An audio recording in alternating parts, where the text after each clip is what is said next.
Hello gamers, and the 1% of you that are female, hit me up. I'm just joking, you don't need to hit me up.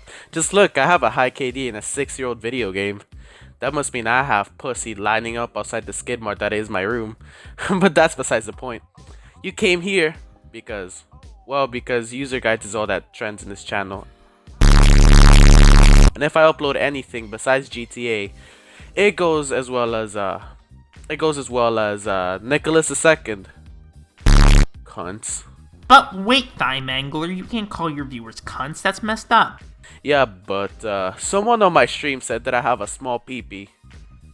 See, I'm Hispanic, the swimming kind, not the jumping kind. So a lot of me is small. So joke's on you, my dick isn't the only thing small. That's besides the point. Welcome to my Oppressor MK1 masterclass. For legal reasons, I have to state that this is not a masterclass. Please don't sue me.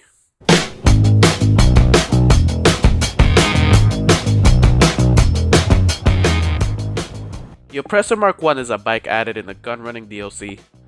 Unlike the Mark II, I would gladly call this a bike. It has fucking wheels. Like seriously, the Mark II shares more similarities with an F35 than a fucking Honda XR500. But no, this will not be a Mark II rant video. There's enough of those going around to feed the state of Africa. Also, petition to call the Mark I Juno, as in just under another oppressor. Also because who the fuck remembers this from D-Day? No one. Get out of here, Canada. Okay, maybe I'm just jaded because my favorite guide video was blocked from the country up north. But that's besides the point, okay? Shut up. I'm not salty, you're salty.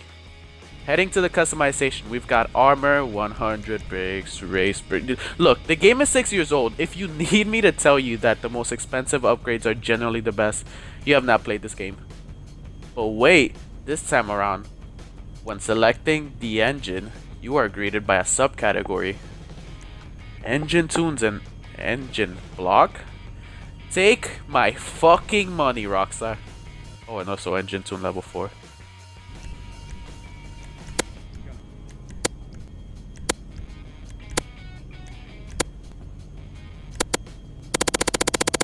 You also get to pick a livery for your bike, something not uncommon for post-gun running vehicles. Too bad half of them are locked behind bunker research, but nah, we'll get to that in a bit. But ooh, we'll get to missiles.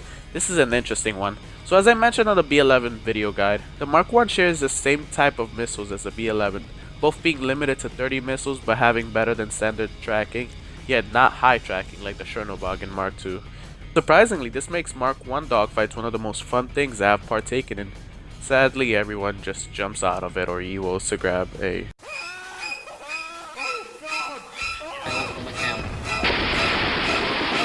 Moving on to the armor. Oh wait, right, there is none. You will die from one RPG, one homing missile, or one sticky bomb, or anything that can one-shot a vehicle. The only thing that will not one-shot you is the explosive sniper rifle, but you'll be too busy free-falling to your death to brace for another sniper shot. But hey, don't take it from me. Take it from this poor soul that tried to use the Mark I against me, even though I had an explosive sniper rifle.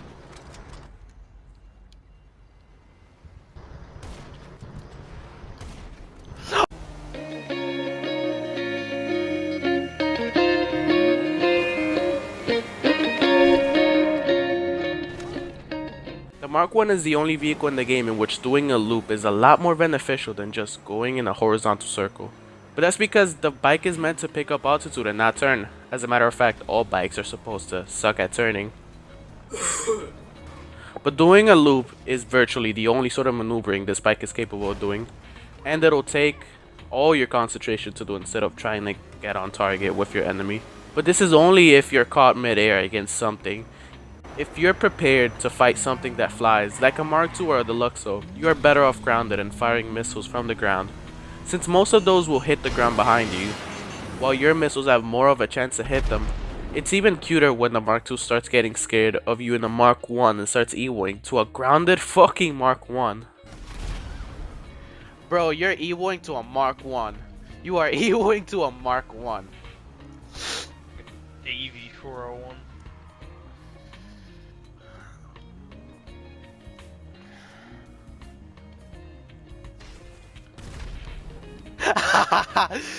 Get the fuck out of here. I'm done. I'm out of here. Yep, there's the orb. Here it comes. There's the orb. Oh, he left too.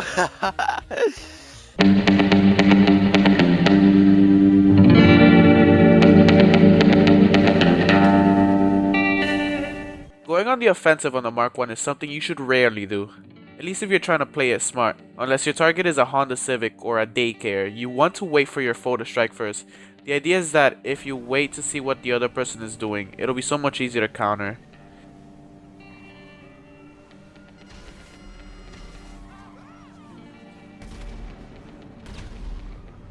I'm sure we've all done that when the person you're fighting goes off the radar and you don't feel like doing the same, so you kinda just wait it out and see the dumb shit their salty ass decides to do.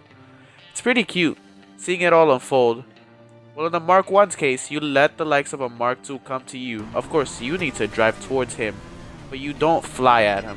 Stay grounded and spam your missiles at him, or the Luxor scramjet. To be fair, however, you do not want to use this mindset when going against the likes of a Laser, a Hydra, or Savage, due to their death beam. While flying the Mark 1, I honestly am not even scared of Mark 2s while on this puppy. I'm more scared of Hydras and Lasers coming over and showing the business end of their 30 mil. Kinda takes you back to the olden days, huh? You know, when GT Online resembled more of Syria and not South Detroit. Yes, I'm calling Detroit worse than a Civil War-ridden, war crime-infested shithole. Please don't leave. Not before you watch all the mid-roll ads. Also, come on, it's not as bad as my Armenian genocide joke. Lol. If you do encounter a jet and for some reason you feel the need to take it down instead of getting one of these,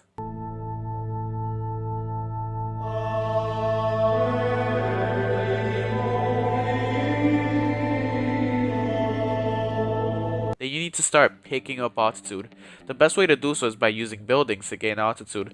This way you can at least put jets in a circle in the off chance that you can fire a dumbfire missile and hit them. Or just hit them with one of these.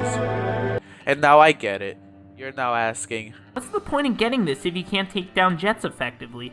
And to that I say, well shit, I'm surprised you can talk so fine with the Oppressor Mark II firmly shoved so far up your own ass. Rockstar is hand feeding you grapes, cause they confuse you for a Mark II itself. When the Mark I came out, everybody complained about it. Now look how the times changed. Not a Mark II rant video, get that out of your head.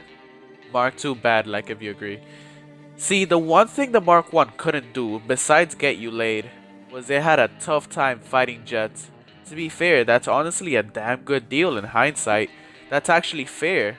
It was also really hard to attack foot personnel unless you were really used to flying it. Not only that, but to have it be effective was really just based on RNG. No, not run and gun, you fucking sap. Random number generation. To be effective, you needed missiles, which require you to be really lucky with a bunker research. However, I haven't met a single person that has gotten missiles for their Mark I before having to research 90% of all bunker research.